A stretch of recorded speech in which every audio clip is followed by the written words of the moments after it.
Welcome in to the Subconscious Mind Mastery Podcast. Thomas Miller with you, and we're going to do potpourri today.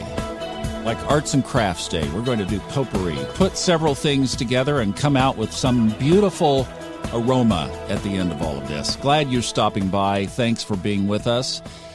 I had a listener question in our Facebook group, so if you are not in Subconscious Mind Mastery, podcast listeners, come join us. It's a group you have to answer the questions, and sometimes people don't, and there are some reasons behind those questions. So if you would, just answer those 4 simple questions real quick, and then we'll get you in the group, and we have a great conversation going on in there, and I've been getting a lot more live videos lately, so you can enjoy that too. And this, of course, is being recorded in 2021, but I've got this amazing setup where I can do these live videos, so I'm going to be cranking out video content like crazy. Okay, first order of business. Let's talk about a question that somebody had in our Facebook group. Mario asks this about manifesting. He was saying, I have a question for those of you who understand the law of attraction and manifesting. So visualizing is the act of feeling and seeing your desire in the imagination in order to tune into the vibration of that desire and then attract it into reality, right? Yes, right. Well said, in fact. You could just, you could write a book on it right there. You just did. That's exactly perfect. Now, he asks, then the next step is letting go of the desire and then knowing with certainty that the universe is going to manifest it into your reality. All right, let's stop there because I think we need to do a little adjustment.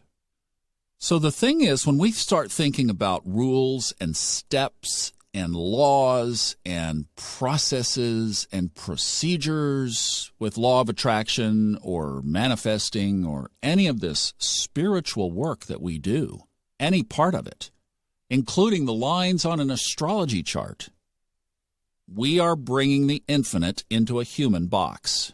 Now, we do it with good reason. That's not judgmental. It's just what we humans do. We humans like structure. We like organization. We like to know where the boundaries are. Well, in the infinite world, there are no boundaries. So, law of attraction can happen in an infinite number of ways, bottom line. Now, let's contrast what Mario is asking. So you basically visualize what you want, right? Yes, imagine it, think about it, immerse into it, absorb it, see it as though it is real, and even act as though it is real. But where I would adjust this next step, and this might catch what, Mario, I'm so glad you posted this, my friend. Thank you. Because this was where I think people get hung up. You know, they watch the movie The Secret, or they read these law of attraction books, they listen to Abraham on YouTube, and they think, well, what am I missing because it's not happening for me? And the key to that, I think a big key to that, is in this question. The next step is letting go of the desire and knowing with certainty that the universe is going to manifest it into your reality. That's attachment. That's attachment to the desire. Oh, I'll let it go, but the universe is going to manifest it, right? See, the thing that we do is we absorb into it, and that's really all you need to do. Because if you absorb into it, it's a done deal.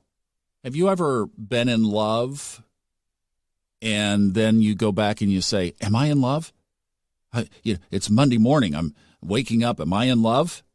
It's Wednesday morning. Am I still in love? Thursday. Oh, my gosh, love is going to happen to me sometime. Saturday. Oh, my goodness, it's the weekend. I don't know if I'm in love or not anymore. If you're in love, it consumes you. You don't have to ask. And you don't have to worry about its fulfillment. It's a done deal. So you see, first of all, I would get rid of the step, the next step. Well, if the next step is to stay in that state that you created of seeing and imagining and visualizing. And I know what the next question is because he goes on, but we'll just stop here for a second. Because if you stay in that absorption, acting as though it's already done, and Bob Proctor in The Secret Science of Getting Rich says that staying in that consistent state when there is still not fulfillment is the hardest thing to do, because then all the ego questions start coming up and we start wondering, questioning, doubting. Oh, this stuff doesn't work. We throw it out. We turn to something else. We give up. And then, of course, we've lost the whole visualization in the first place. So we're back to square zero. And literally, in The Secret Science of Getting Rich, Jack Canfield mentions a story that NASA engineers, when they were training astronauts for gravity, to escape gravity, of course, this was a long time ago, but they put them in what would have been 30 years ago technology of Google glasses, reality distortion glasses, that literally made everything flip upside down. So they were supposed to navigate in this upside-down world. And they learned that it took them 25 days of consistent, every day wearing the glasses in order to shift over.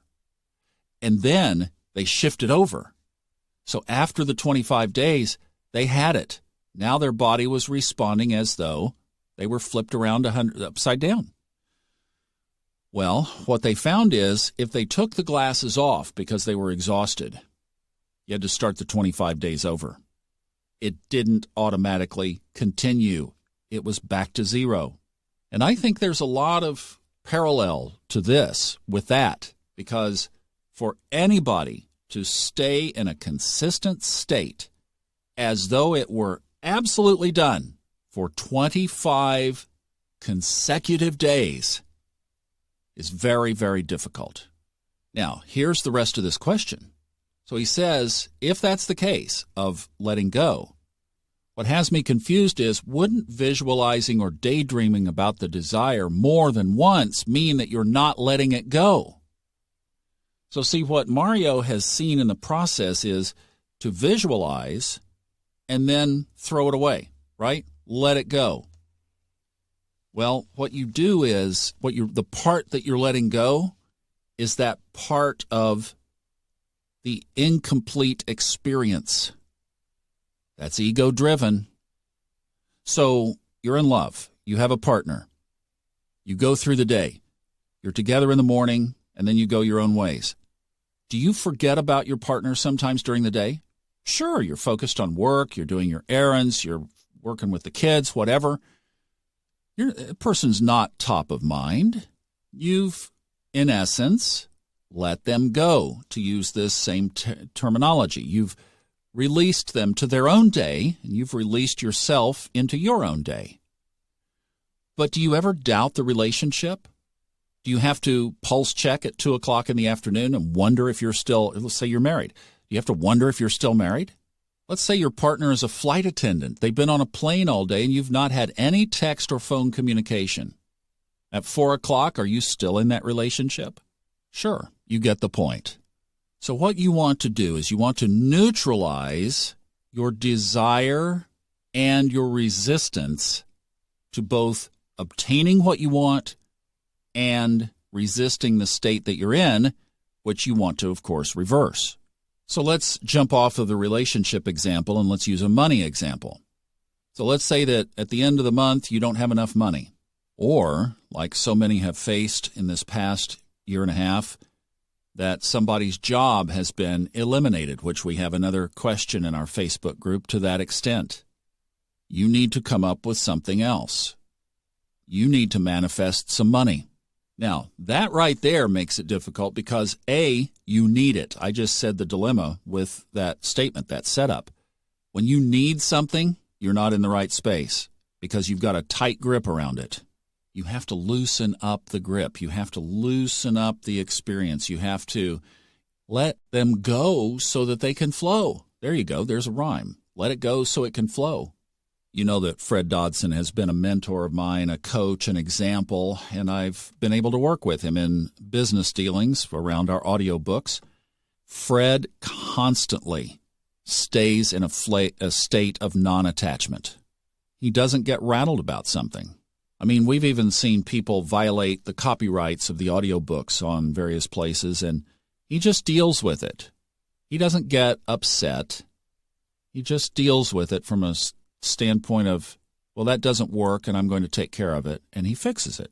He's the most unattached person to outcomes that I've ever seen, and he's the most productive person I've ever seen.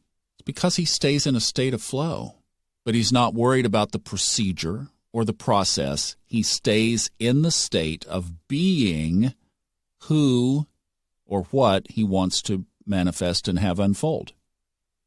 And that's really the key here, Mario, is that you have to be first.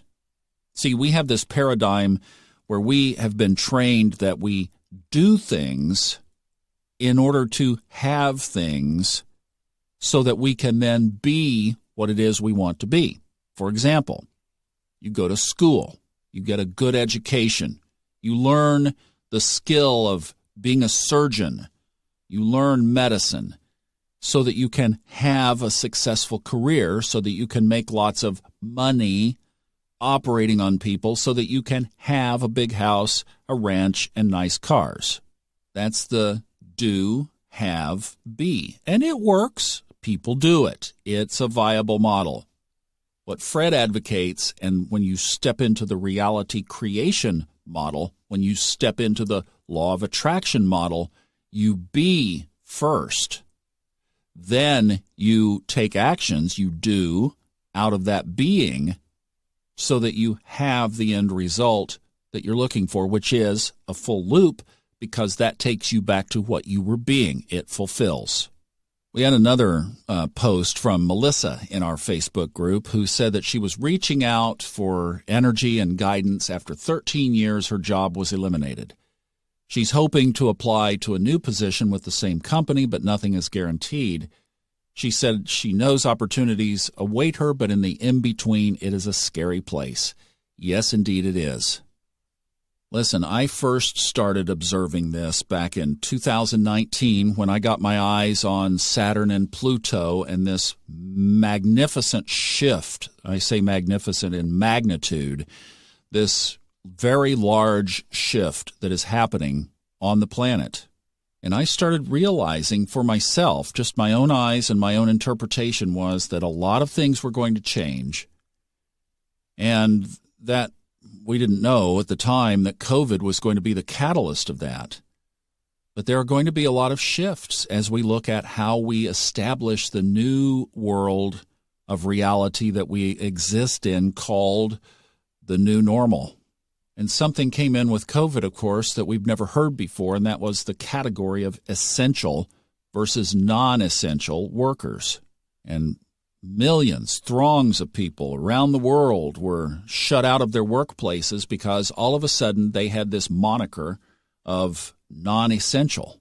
Well, that's a shift, and that's a shift that I think is going to be part of our reality, part of the factors of risk, if you will, that we have to take into consideration as we think about what we are going to do in order to exchange that which we offer value in exchange for money.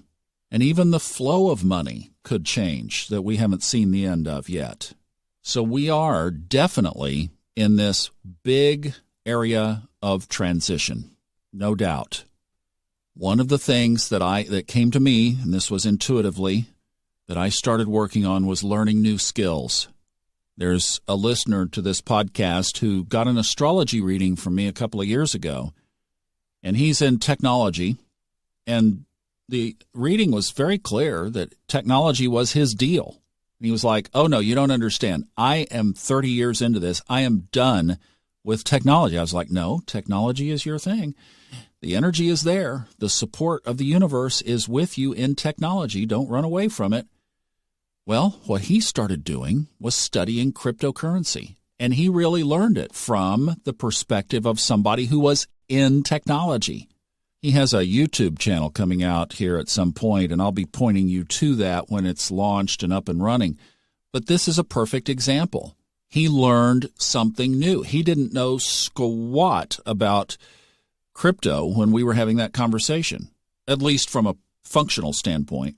And now he's to the point of not only has he amassed a very impressive collection of cryptocurrency.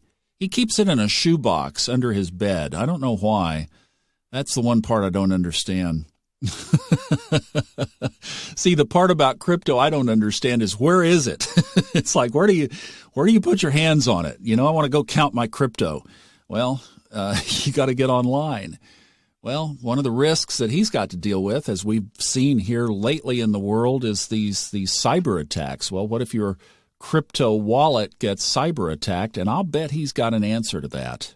And that's what his podcast is going to be about. But you see, new skills, new learning, and it has worked out brilliantly for him. I've learned new skills. I've got another buddy who moved to Florida recently. He's learning new skills. He has a career that he was very successful in and still is very much in demand and would be in demand in Florida for sure. It's the heating and air conditioning business, mostly in Florida, the air conditioning business. Mother Nature handles the heating part, and yet is studying and learning new things. Now, I think what you have to do with this one is really be following and guided by your intuition. There's an audiobook called Intuition Training that I narrated for Fred. If you would like to buff up on intuition, I think that would be a really good one. If you would like to develop and practice and work on your intuitive skills, it will immerse you for the time that you're listening to the book, and you can be doing the exercises and practice really tuning into your intuition. I think that would be a great thing to do. And what I did, this is what I did personally, and I've advised others, like my friend who's got into the crypto, about reading the chart. So you look at your astrology chart, and if you know your chart, if you kind of know how to work your way around a chart, look at the second house and what is the ruler of the second house. For me, it's Cancer. So that's intuition. So money, second house, comes to me through intuition, as in a prompt one day to email an author about narrating his audiobooks, and that was 30 books ago. That was intuitive. Money came through intuition. Then look at your 10th house. The ruler of the 10th house is the field, kind of the area that you're going to make your money from. Pisces, for me, for 30 years, 40 years, I produced video and broadcasting. Well, that's Piscean. I did a show on television called The Bassmasters. That's water. There's Pisces, the fish. I did a fishing show on television. Hello. We covered tournaments, traveled. Sagittarius is in my 6th house, so there's traveling. And now spirituality, that side of Pisces. It all fits. And then the 6th house is your JOB, what you do Monday through Friday, how you execute it. And for me, that has Mercury and Jupiter all over it. And so there's communication and travel, and that's what I kind of have been doing all these years. So you see how all of that fits together. If you've observed my life, you see how that fits.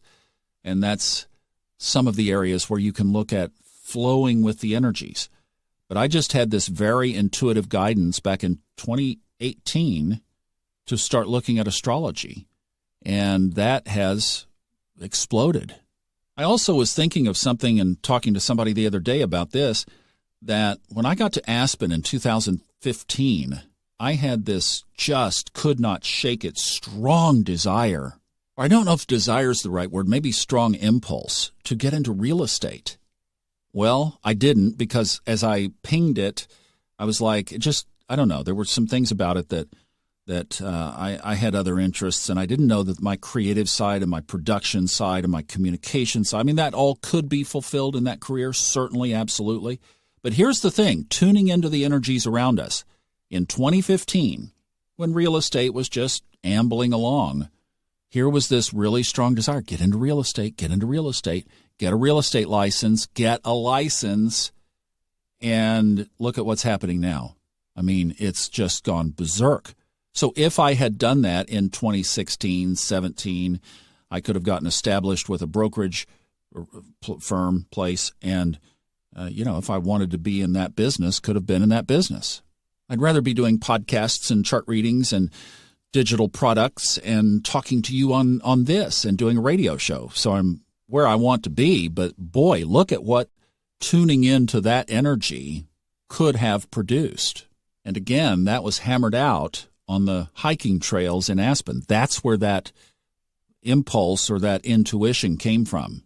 Well, I'd like to wrap this up with another comment from a listener. This really has been your podcast. This has all been from you. And to wrap this up, here is a great story. This comes from Janess, a listener who's been with us for quite a while, who is having a birthday next month. So happy birthday to you, Janess. I presume that means that you are a Gemini, or if it's later in the month, a Cancer. But anyway, happy birthday whenever it is. Here's what she had to say. This is really cool, and this is what really pulls all of this together. She said she had a cyst on her wrist from ice skating, fall ice skating. It was very painful.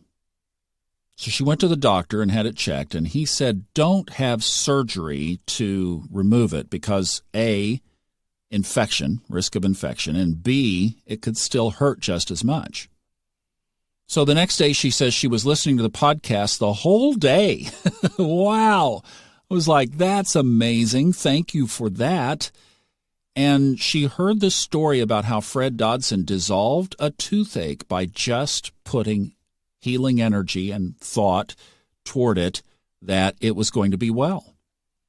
So she said that evening she started affirming and claiming that she was perfectly fine. She started affirming and claiming that she had no pain.